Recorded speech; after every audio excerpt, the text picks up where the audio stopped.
Hello friends, എല്ലാവർക്കും നമ്മുടെ പുതിയ യൂട്യൂബ് ചാനലായ വൈബ് ആൻഡ് സ്പേസിലേക്ക് സ്വാഗതം. അപ്പോൾ നിങ്ങളെല്ലാവരും സുഖമായിട്ടിരിക്കുന്നോ? അപ്പോൾ ക്രിസ്മസ് ഒക്കെ ആയി നമുക്കിന്നൊരു പ്ലം കേക്ക് ഉണ്ടാക്കിയാലോ? ഓവനോ ബീറ്ററോ ഒന്നും ഇല്ലാതെ കുക്കറിൽ തന്നെ നമുക്കൊരു പ്ലം കേക്ക് ഉണ്ടാക്കാം. നല്ല സോഫ്റ്റ് ആയിട്ടുള്ള കേക്കാണ് കേട്ടോ. അപ്പോൾ നമുക്കിതെങ്ങനെ ഉണ്ടാക്കാൻ നോക്കാം.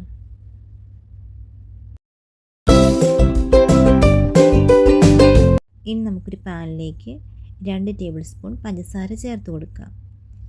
ഇനി അതിലേക്ക് നമുക്ക് 1 ടേബിൾ സ്പൂൺ വെള്ളവും കൂടെ ചേർക്കാം. എന്നിട്ട് നമുക്കൊന്ന് മെൽറ്റാക്കി എടുക്കണം. അപ്പോൾ ഒരുപാട് കളർ വേണ്ട, ചെറിയൊരു ഗോൾഡൻ കളർ ആകുന്നോടം വരെ നമുക്കിതൊന്ന് മെൽറ്റാക്കി എടുക്കാം. ഇപ്പോൾ ഏകദേശം റെഡി ആയിട്ടുണ്ട്. ഇനി നമുക്കിതിലേക്ക് 3/4 കപ്പ് ഓറഞ്ച് ജ്യൂസ് ചേർത്ത് കൊടുക്കാം.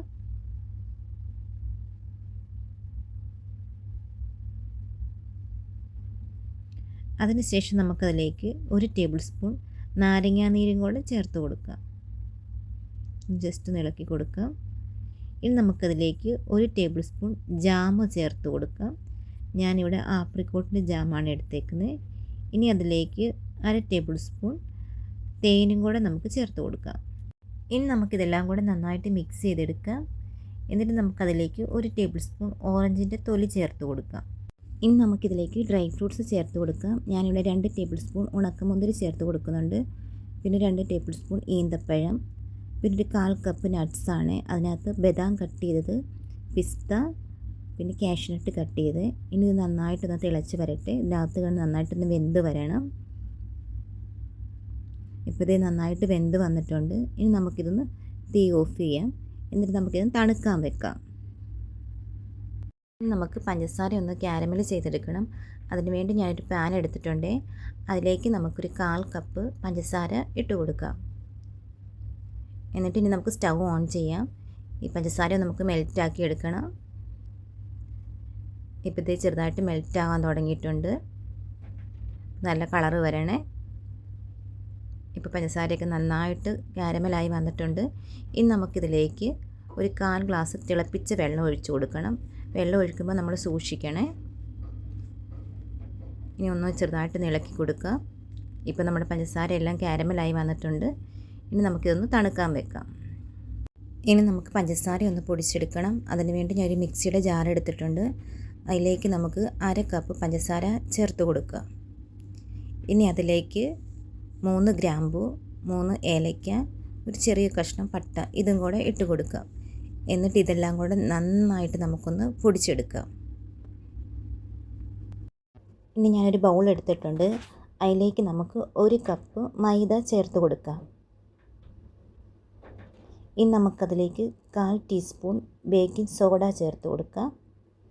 1/2 ടേബിൾ സ്പൂൺ ബേക്കിംഗ് പൗഡർ ചേർത്ത് കൊടുക്കുക. ഇനി നമുക്കതിലേക്ക് ഒരു നുള്ളു ഉപ്പും കൂടെ ചേർത്ത് കൊടുക്കാം. എന്നിട്ട് ഇതെല്ലാം കൂടെ നന്നായിട്ടൊന്ന് അരിച്ചെടുക്കണം. ഞാനിവിടെ ഒരു 3 പ്രാവശ്യം അരിച്ചെടുക്കുന്നുണ്ട്. ഇനി നമുക്ക് പഞ്ചസാര പൊടിച്ച അതേ മിക്സിയുടെ ജാറിലേക്ക് 2 മുട്ട പൊട്ടിച്ച് ഒഴിച്ചു കൊടുക്കാം. ഇനി ഇതിലേക്ക് 1/4 കപ്പ് ഓയിലും കൂടെ ചേർത്ത് കൊടുക്കാം. എന്നിട്ട് മിക്സി നമുക്ക് നന്നായിട്ടൊന്ന് അടിച്ചെടുക്കാം. ഇപ്പോൾ ഇത് ഞാൻ അടിച്ചെടുത്തിട്ടുണ്ട്. ഇതിലേക്ക് നമ്മൾ നേരത്തെ പൊടിച്ച് വെച്ച പഞ്ചസാര മുഴുവനും ചേർത്ത് കൊടുക്കാം. വീണ്ടും നമുക്ക് മിക്സിയിലിട്ടൊന്ന് അടിച്ചെടുക്കാം. ഇനി ഒരു ബൗളിലേക്ക് ഈ മിക്സ് മുഴുവൻ നമുക്ക് ഒഴിച്ചു കൊടുക്കാം. ഇനി ഇതിലേക്ക് 1/2 ടീസ്പൂൺ വാനില എസൻസ് ചേർത്ത് കൊടുക്കാം. 1/4 ടീസ്പൂൺ പൈനാപ്പിൾ എസൻസ് ചേർത്ത് കൊടുക്കാം. 1/4 ടീസ്പൂൺ ഓറഞ്ച് എസൻസും കൂടെ ചേർത്ത് കൊടുക്കാം. എന്നിട്ടൊരു വിസ്ക് വെച്ച് നന്നായിട്ട് ഇതൊന്ന് മിക്സ് ചെയ്തെടുക്കാം.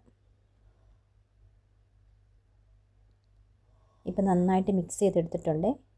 ഇനി ഇതിലേക്ക് നമ്മൾ നേരത്തെ തയ്യാറാക്കി വെച്ച ഡ്രൈ ഫ്രൂട്ട്സ് മുഴുവനും ഇട്ട് കൊടുക്കാം. അപ്പോൾ ഞാൻ ഡ്രൈ ഫ്രൂട്ട്സ് മൈദയിൽ മിക്സ് ചെയ്ത് വെച്ചിട്ടുണ്ടായിരുന്നു. അപ്പോൾ ഇത് മുഴുവൻ നമുക്ക് ഇട്ട് കൊടുക്കാം. ഇനി ഒരു വിസ്ക് വെച്ച് ഇത് നന്നായിട്ട് മിക്സ് ചെയ്തെടുക്കാം. ഇപ്പോൾ ഞാൻ നന്നായിട്ട് മുഴുവൻ മിക്സ് ചെയ്തെടുത്തിട്ടുണ്ട്. ഇതിലേക്ക് നമ്മൾ തയ്യാറാക്കി വെച്ച മൈദ കുറേശ്ശെ ഇട്ട് കൊടുക്കാം. എന്നിട്ട് നമുക്കൊന്ന് മിക്സ് ചെയ്തെടുക്കാം. അപ്പോൾ ഒരുപാടങ്ങ് മിക്സ് ചെയ്യില്ല. അപ്പോൾ നമ്മുടെ കേക്കിന് ഇങ്ങനെ വരകളൊക്കെ വീഴും, ഇങ്ങനെ വിണ്ട് കീറും. അപ്പോൾ നമ്മൾ ഒരുപാടിങ്ങനെ മിക്സ് ചെയ്യില്ലേ.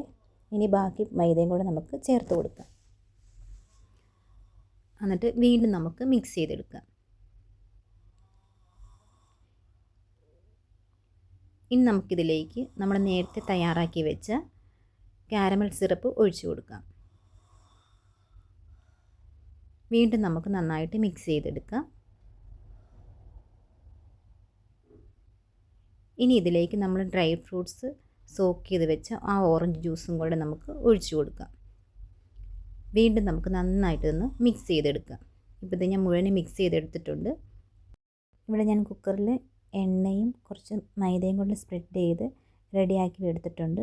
ഇനി ഇതിലേക്ക് നമ്മൾ നേരത്തെ തയ്യാറാക്കി വെച്ച കേക്കിൻ്റെ മിക്സ് മുഴുവനും ഒഴിച്ചു കൊടുക്കാം. ഇപ്പോൾ ഇത് ഞാൻ മുഴുവനും ഒഴിച്ചു കൊടുത്തിട്ടുണ്ട്. ഇനി നമുക്ക് ജസ്റ്റ് ഇങ്ങനെ ഒന്ന് തട്ടി കൊടുക്കാം. എയർ ബൗൾസ് ഒക്കെ ഉണ്ടെങ്കിൽ പോകാൻ വേണ്ടിയാണ്. ഞാൻ അതിൻ്റെ മുകളിൽ കുറച്ച് കാഷ്യൂനട്ട്സും കുറച്ച് ഉണക്കമുന്തിരിയും കൊണ്ട് സ്പ്രെഡ് ചെയ്ത് കൊടുത്തിട്ടുണ്ട്. ഇനി നമുക്കൊരു പഴയ പാൻ ചൂടാക്കിയിട്ട് കുക്കർ ഇതിൻ്റെ മുകളിൽ വെച്ച് നമുക്ക് ബേക്ക് ചെയ്തെടുക്കാം. കുക്കറിൻ്റെ വിസിൽ മാറ്റി വെച്ചിട്ട് വേണം നമ്മൾ കേക്ക് ബേക്ക് ചെയ്തെടുക്കാൻ. ഇനി ഒരു അരമണിക്കൂറിന് ശേഷം ഇതൊന്ന് ഓപ്പൺ ചെയ്ത് നോക്കണം, നമ്മുടെ കേക്ക് ബേക്ക് ആയിട്ടുണ്ടോ എന്നറിയാൻ. ഇപ്പം നമ്മുടെ കേക്ക് ഇവിടെ റെഡിയായി വന്നിട്ടുണ്ട്. 45 മിനിറ്റ് എടുത്ത് മൊത്തം ഇത് ബേക്കായി കിട്ടാൻ വേണ്ടി. ഇത് നല്ല സോഫ്റ്റ് കേക്കാണ് കേട്ടോ, നല്ല പഞ്ഞി പോലെ ഇരിക്കുന്നുണ്ട്. അപ്പം നമുക്ക് ഓവനോ ബീറ്ററോ ഒന്നുമില്ലാതെ നമുക്ക് കുക്കറിൽ തന്നെ കേക്ക് ഉണ്ടാക്കാം.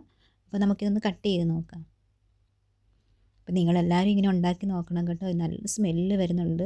നമ്മൾ കടയിൽ നിന്നൊക്കെ വാങ്ങിക്കുന്ന കേക്കിന് അതേ സ്മെല്ലാണ് കേട്ടോ. ഉണ്ട് പഞ്ഞി പോലെ ഇരിക്കും, നല്ല ഭയങ്കര സോഫ്റ്റ് ആയിട്ടാണ് കിട്ടിയേക്കുന്നത്. അപ്പോൾ എൻ്റെ ഈ വീഡിയോ ഇഷ്ടപ്പെട്ടിട്ടുണ്ടെങ്കിൽ നിങ്ങൾ എന്നെ സപ്പോർട്ട് ചെയ്യാൻ മറക്കല്ലേ. അപ്പോൾ ഇനി നമുക്കിനി അടുത്തൊരു വീഡിയോ കാണുന്നോടം വരെ എല്ലാവരോടും ടാറ്റാ ബൈ ബൈ.